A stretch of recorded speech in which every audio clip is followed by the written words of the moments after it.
dah dapat apa yang kami nak. Ni orang depan jap. Mana orang belakang? Kok ni budak kecil tak nak isi sos. Dasar. Ni tadi.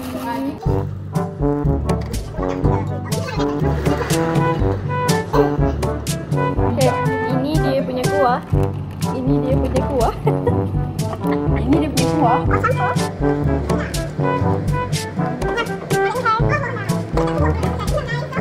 Macam mana nak saya ambil lah?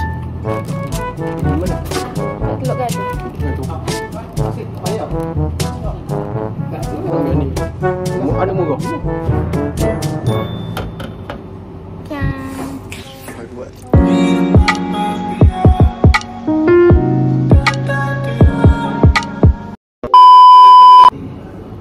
Ni sausage. Ni sausage yang ini sausage. Okay, ini loceng yang kita beli tadi. Kita beli kat Teluk Gadung Pantai Dungun. Okay. Ni sos. Aku beli ni sausage. Hot ni. Yang ni dia macam bentuk pieces. Macam letak-letak dalam mulut. Ni sausage ni, sini sausage. Ni dia ada cheese kat dalam. Yang ni sausage pulut.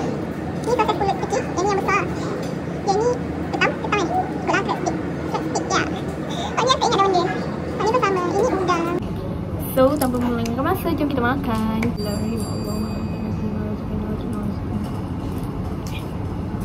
Ini sausage. Okay, first bite. Bismillahirrahmanirrahim.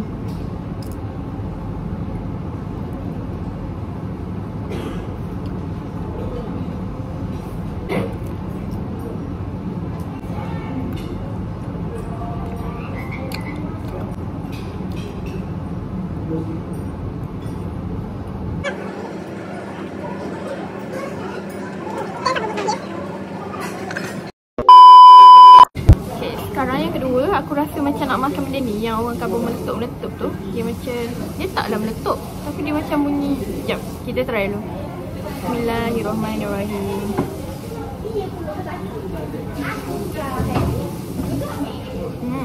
Dia ada telur sotong dalam ni. Saya dapatlah sejohor. Ni favourite aku. Bismillahirrahmanirrahim.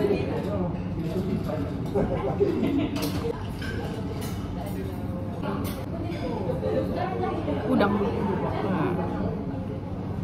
Ini kena. Bismillahirrahmanirrahim.